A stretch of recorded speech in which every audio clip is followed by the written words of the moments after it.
Bienvenidos a nuestro programa. Es una alegría poder estar nuevamente con ustedes y poder compartir un poquito de la palabra de Dios y de aquellas cosas que son fundamentales para nuestra vida. No estamos aquí hablando de cosas superfluas, estamos hablando de las cosas más importantes de nuestra vida. Dios nos dejó unos mandatos para que nuestra vida sea una vida feliz, y sea una vida realmente con propósito y con sentido. Y por eso es que estamos estudiando los mandamientos. Hoy vamos al octavo programa sobre este tema y vamos a tratar el séptimo mandamiento, que dice: no cometas adulterio. Es interesante notar esto porque el problema del adulterio es un problema que ha dañado nuestra sociedad desde hace años y se ha dado aún en familias de manera generacional.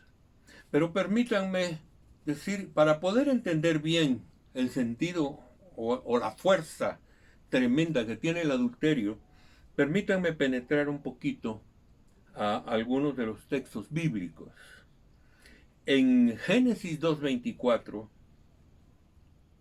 Dios dice: por eso el hombre deja a su padre y a su madre y se une a su mujer, y los dos se funden en un solo ser. ¿Sabe qué me gusta? Me gusta esta versión de Nueva Internacional. No dice serán una sola carne. Se funden en un solo ser. Y permítanme expresar esto. Lo que sucede es que el diseño de Dios es que la pareja llegue a ser uno en todo sentido, no solo sexual. Llegue a ser uno en propósito, en visión, en amor por Dios, en los deseos de participar juntos de muchísimas cosas. ¿Por qué razón? Porque al unirse no solo conforman una unidad familiar, sino que representan una de las cosas más importantes que tenemos en la Biblia. Voy a desarrollar esto en este programa y quiero decir antes que el diseño de Dios para el matrimonio es completamente especial, y la Biblia habla de que Dios santifica el matrimonio. Fíjense ustedes que hay muchas cosas que Dios las ama y las sirve, pero la santificación del matrimonio es algo muy especial. Y lo santifica como una unidad indivisible. Lo dice aquí: nadie los podrá separar. Dejarán padre y madre y que ningún hombre los separe, dijo Jesús, y lo especificó de esa manera. Cuando se rompe un matrimonio, yo voy a ponerlo en este sentido. No existe una división, sino un rompimiento. Es romper la unidad. Es establecer un daño tan grande que afecta a las personas que participan de ese hogar. No se divide, sino se rompe. Y eso desgarra el corazón, desgarra la vida y daña a todos los que formaron parte de esa familia. El adulterio no solo es un desgarre, sino es una traición a la pareja, a la familia y a la sociedad. Por eso el diseño de Dios nos advierte que la elección de pareja debe ser tomada muy en serio y con cuidado. Déjenme tocar un poquito este tema, porque es algo que nos va a ayudar. Quiero decir que cuando alguien se va a casar, no simplemente debe casarse porque se enamoraron. He oído personas decir: es que yo me voy a casar porque me siento muy solo o muy sola. Yo me voy a casar porque le amo. Yo me voy a casar porque necesito sexo. Yo me voy a casar por un sinnúmero de cosas más. Pero permítanme decirles, el casamiento es mucho más que estas cosas. Cuando Dios instituyó el matrimonio, lo instituyó con el propósito de que nosotros miráramos a través del matrimonio el amor de Dios, a través del amor de la pareja y por supuesto de sus hijos. El adulterio traiciona a Dios en el sentido de que se deja de ser ejemplo y no se muestra el propósito del matrimonio. El matrimonio es para la gloria de Dios. Y es más, uno de los puntos focales que hablamos del matrimonio es que el matrimonio es entre tres y no entre dos. Tres que son uno: esposo, esposa y el Señor Jesucristo. Esto es lo que hace que el matrimonio sea sólido y estable. Nosotros debemos darnos cuenta de que romper esta unidad es destruir vidas, y eso tiene que ver con nuestra vida si estamos nosotros participando de esto. Cuando se elige pareja hay que tener mucho cuidado. Está demostrado que cuando una persona se enamora, automáticamente se le bloquea su capacidad de razonar y actúa solamente bajo emociones y sentimientos. Déjenme contarles algo. Una vez vino una persona a hablar conmigo y me dijo: mire, estoy enamorado de fulanita de tal, pero los padres no nos quieren juntos.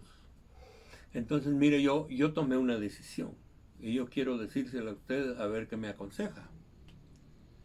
En la noche yo voy a llegar a su casa y por la ventana ella va a salir y nos vamos a vivir juntos. Eran jóvenes, ni siquiera estaba trabajando. Y mi pregunta fue: bueno, ¿y cómo la vas a mantener? Bueno, me dijo: yo tengo una carpa y ahí en un campo voy a armar la carpa y ahí vamos a vivir. Bueno, pero no van a tener luz, no van a tener agua, no van a tener baños. ¿No te parece que es totalmente ilógico todo lo que estás pensando? Irracional. Y realmente, gracias a Dios, logré convencerlo de que esperara. Y básicamente ellos dejaron de ser novios.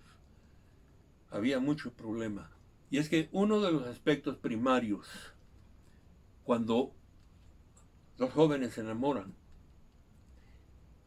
yo les decía, se bloquea su capacidad racional y solo funcionan emocionalmente. Entonces lo que corresponde es que los padres tienen una responsabilidad tremenda. Los padres son la parte racional de un posible matrimonio futuro de sus hijos. En esa parte racional los padres ponen las condiciones y saben qué es lo mejor para sus hijos. Pero ellos entran en una etapa que tarda entre un año, año y medio de incapacidad de razonar todo lo que están haciendo. Entonces, yo creo que la elección de pareja es una cosa bien importante. ¿Por qué razón? Porque nosotros vamos a construir una familia que va a ser indivisible y vamos a construir un hogar que va a permanecer para siempre. Y otra cosa más, va a mostrar el amor de Dios al mundo. Así como se ama a la pareja, así Cristo ama a su iglesia. Y esta es la figura que nosotros vemos aquí. Así que dentro de la vida del matrimonio, nosotros podemos hablar muchas cosas, pero la preparación prematrimonial para la pareja es esencial. Ahí, donde hay una preparación previa al matrimonio, confrontando todos los problemas y todas las situaciones, nos podemos garantizar un poco más de que ese matrimonio va a ser perdurable. No puedo decir que podemos lograr el 100% del éxito, pero las personas tienen que entender que lo que están haciendo es una decisión fuerte para toda la vida. Fíjense que ocurre algo esencial. En nuestra juventud nosotros tomamos las decisiones más importantes que van a dirigir nuestra vida por todo el resto de nuestros años. Decidimos la profesión que vamos a desarrollar. Nos preparamos para ejercer esa profesión o sencillamente no nos preparamos para no tener nada. Igual es en el matrimonio. O nos preparamos para tener un matrimonio para toda la vida, o no nos preparamos y vamos al fracaso.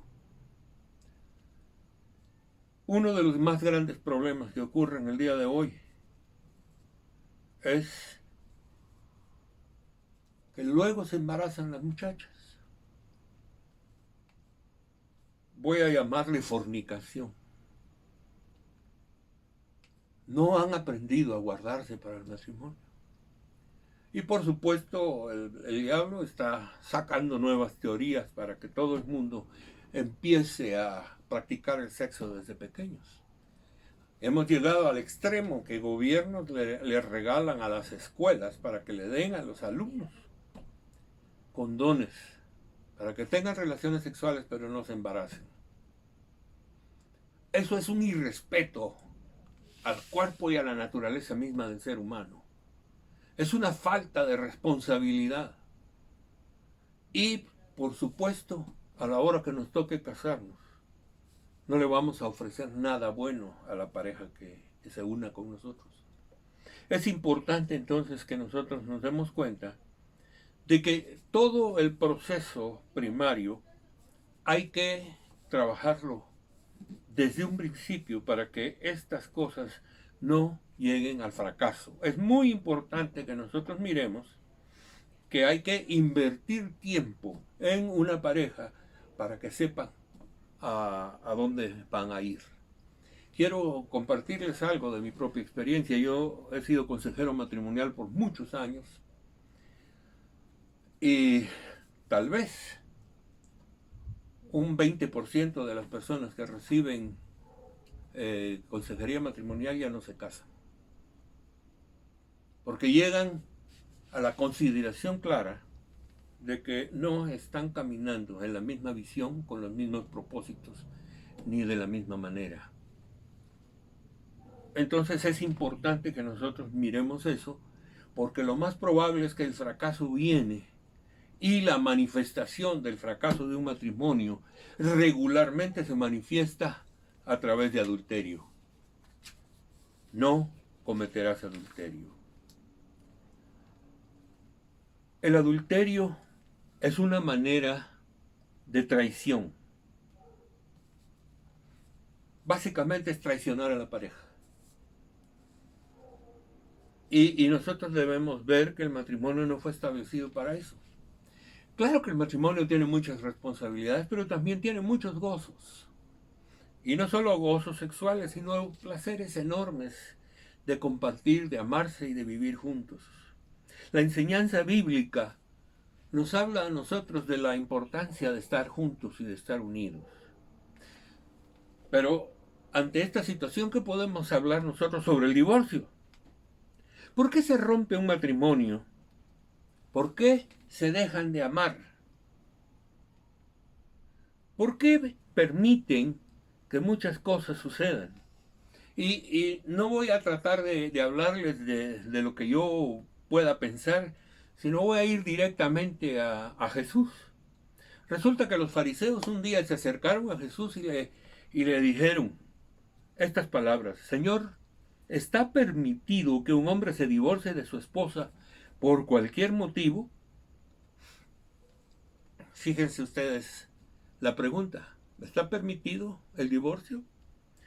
Y Jesús respondió: ¿no han leído ustedes que en el principio el Creador los hizo hombre y mujer y dijo: por eso dejará al hombre a su padre y a su madre y se unirán a su esposa y los dos llegarán a ser un solo cuerpo? Así que ya no son dos sino uno solo. Por tanto, lo que Dios ha unido no lo separa el hombre. Y ellos le replicaron: entonces, ¿por qué Moisés mandó que el hombre le diera a su esposa un certificado de divorcio y la despidiera?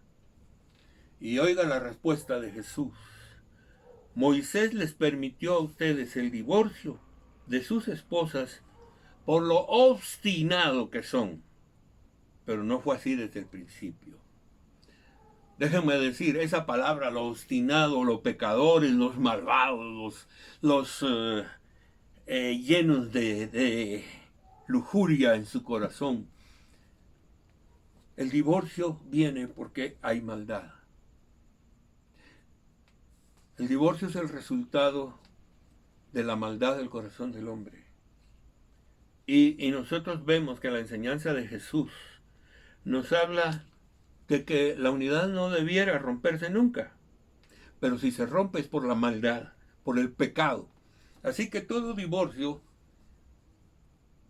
contiene en sí mismo un montón de pecado. Y yo creo que nosotros debemos comprender esto. El pasaje anterior, el que acabamos de leer, está en Mateo 19, 4 al 8.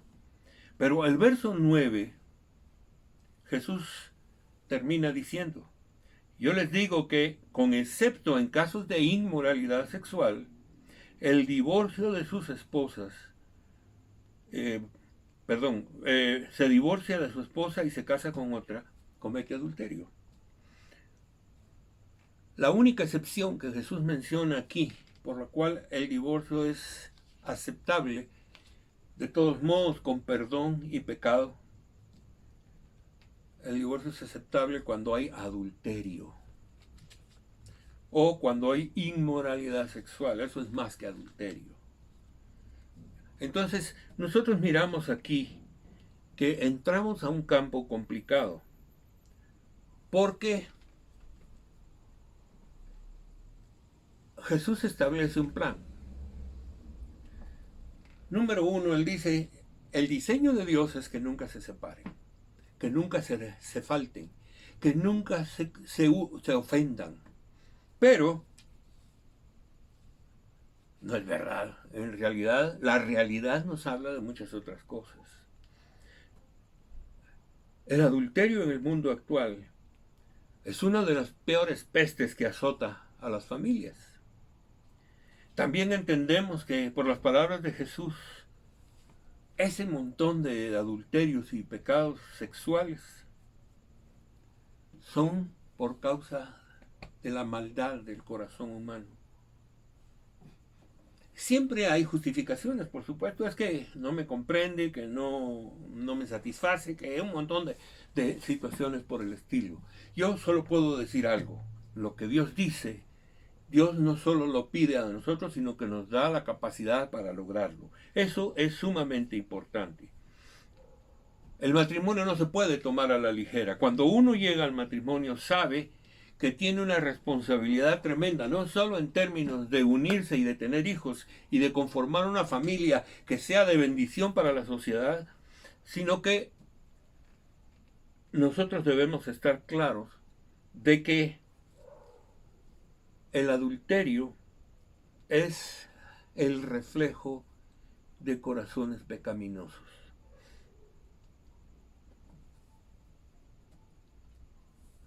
Puede que el pecado no esté en los dos, solo en uno. Y de esa manera el divorcio. Yo diría que el divorcio en la Biblia tiene dos excepciones en términos de adulterio. Uno es por sexualidad desordenada y otro es por violencia. Hay que proteger a la familia cuando hay violencia. Pueden llegar hasta el crimen. Si hay violencia, ya el corazón se llenó de rencor, de odio, de resentimiento, y tarde o temprano viene la muerte. Es importante entonces que la pareja esté muy clara en que deben permanecer siempre y cuando estos dos puntos no formen parte de la vida. La violencia familiar no solo incluye golpes. A veces la violencia más fuerte es la violencia emocional, la violencia moral, ofensas, palabras que minimizan a las otras personas, palabras que maltratan, destruyen, afectan. Y recuerden, el maltrato es crimen, es asesinato delante de Dios. Entonces, yo creo que voy a hacer una recomendación que hace el apóstol Pablo. La recomendación del apóstol Pablo es muy sencilla. Si una pareja se divorcia, no se vuelvan a casar. No vuelvan a pasar por un problema similar. En 1 Corintios capítulo 7 y verso 11, el apóstol Pablo nos dice a nosotros que si alguien se separa de su pareja, no se vuelva a casar. Muchísimas veces la situación sucede peor que la primera. Ya llegan, como se dañó el corazón con la primera parte, llegan muy dañados y es muy difícil que puedan restaurarse y necesitan tiempo. Ese periodo de tiempo después de un divorcio debe ser un tiempo de reconstruir la vida, de restaurarse y de servir al Señor. ¿Cómo ve el corazón de Dios el adulterio? Como traición. Es una traición. Y yo quisiera utilizar un ejemplo, un bonito ejemplo. El libro de Oseas es posiblemente el ejemplo más bonito en términos de lo que el adulterio significa a los ojos de Dios. Les voy a narrar un poco la esencia del libro, porque leerlo sería muy grande. Simplemente lo que sucede es que Dios llega al profeta y le dice: cásate con una prostituta y engendra hijos de prostitución. Obviamente cuando uno oye eso dice: wow, pobre Oseas, ¿verdad? Y realmente pobre Oseas.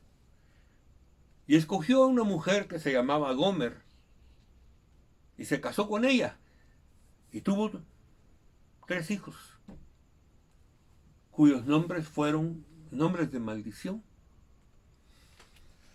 Pero la mujer abandonó a Oseas y se fue con otros hombres.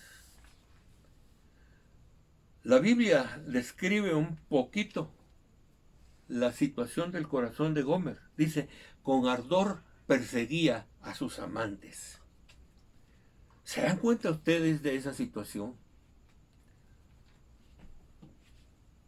El adulterio fue terrible para Oseas. Pero viene Dios y trae una ejemplificación tremenda con esto. Es que miren lo que le está pasando a Oseas. Es lo que me pasa a mí. Yo escogí un pueblo, lo amé, hice a ese pueblo mi esposa, mi mujer, mi novia, mi amada.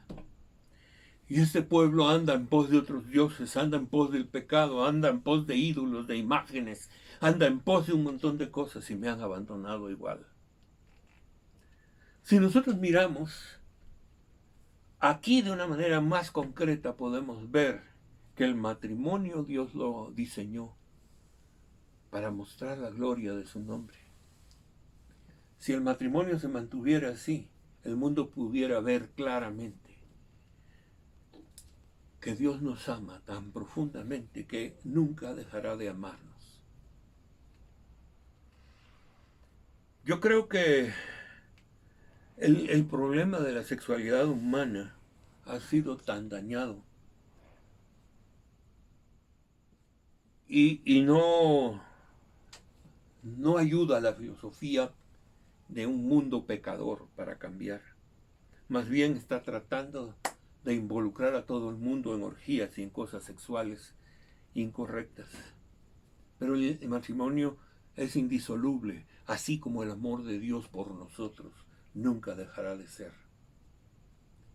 Y si nosotros le correspondemos, nuestro amor por Dios nunca debiera dejar de ser. Uno de los puntos más vergonzosos de nuestra sociedad es que instituciones completas, como la ONU, y lo voy a decir claramente, están promoviendo sexo libre, sexo homosexual, libertad de relaciones entre varias familias. Incluso hasta están proponiendo grupos matrimoniales en donde cada quien se acueste con quien quiera y que la mujer nunca sepa quién es el papá de su hijo. ¿Se pueden imaginar ustedes hasta dónde está llegando la perversión? Yo creo que Sodoma y Gomorra se quedaron chiquitos ante la posición que estaba tomando el mundo actual. Hay tanta perversión y desgraciadamente viene de autoridades. Este mundo tiene que cambiar, tiene que acabarse la corrupción y debemos ser nosotros muy cuidadosos de guardar los principios de Dios para ser verdaderos testigos del Cristo que nos redimió.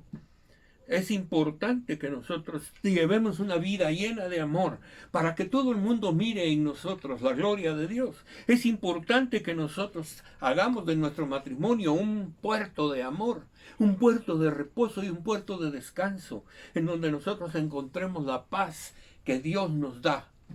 Y eso hará que jamás en nuestra mente y en nuestro corazón se piense en el adulterio. Ni siquiera pensarlo. Recuerden que Jesús trae al interior del corazón todo eso. Así como dijo, matar es odiar.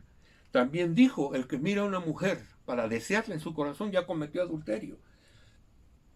Nosotros debemos estar muy claros en esto. Y yo digo, Dios nos está llamando a un cambio. Reforcemos las raíces del matrimonio. Reforcemos la raíz del amor de Dios en nuestra vida y hagamos de nuestro matrimonio algo que dé gloria a Dios y que no se sepa de adulterios en nuestra familia, en nuestra descendencia, en todas las personas que están con nosotros. Gracias, Padre. Gracias infinitas porque tú cuidas de nosotros. Gracias, Señor, porque tu palabra puede transformar nuestro modo de pensar y nuestro modo de actuar, y porque tu Espíritu Santo guiándonos desde dentro puede llevarnos a disfrutar de la vida del matrimonio sin necesidad que haya adulterio. Y por supuesto en los jóvenes que no haya ni fornicación ni deseos sexuales desordenados. Señor, hablamos vida a todas las personas. El sexo no gobierna nuestra vida, Dios gobierna nuestra vida. El mundo no gobierna nuestra vida, Satanás no gobierna nuestra vida. Las filosofías negativas no gobiernan nuestra vida, Dios gobierna todo. Y nosotros sabemos que con Dios tenemos una bendición tremenda. A Él le doy la gloria, la honra y la alabanza por siempre. Y a ustedes les bendigo en el nombre de Jesús y les invito a nuestro próximo programa. Que Dios les bendiga.